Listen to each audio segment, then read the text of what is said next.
Իսկապես մեր մտահոգության առանցքն այն պիտի լիներ, որ Հայաստանի սուբյեկտությունը այնպիսի անկում է ապրել Նիկոլ Փաշինյանի քաղաքականության հետևանքով, որ Ռուսաստանը գերադասում է հարցեր քննարկել Բաքվի հետ, ամենայն դեպս լուրջ հարցեր, ոչ թե Երևանի, որ Միացյալ Նահանգները դարապես երկրորդական են համարում Հայաստանի դերակատարությունը եւ ըստ էության այդ օգոստոսի 8-ի տրամաբանությունը ամերիկա-ադրբեջանական գործարք էր, որտեղ Հայաստանը բուտաֆորիայի դեր էր կատարում։ Այո, Իրանի Իսլամական Հանրապետությունը ակտիվ շփումների մեջ Ադրբեջանի հետ եւ անտեսվում է Երևանը։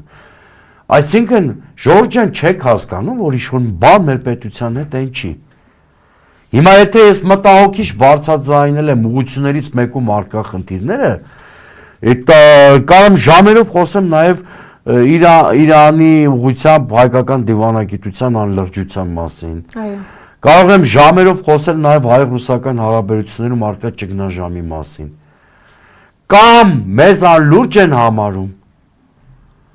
կամ մեր գործընկերները համարում են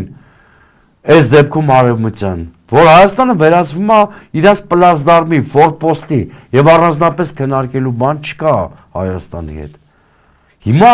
սա է մեր գերխնդիրը, սա է որ մեզ պիտի չթողի գիշերները քնենք,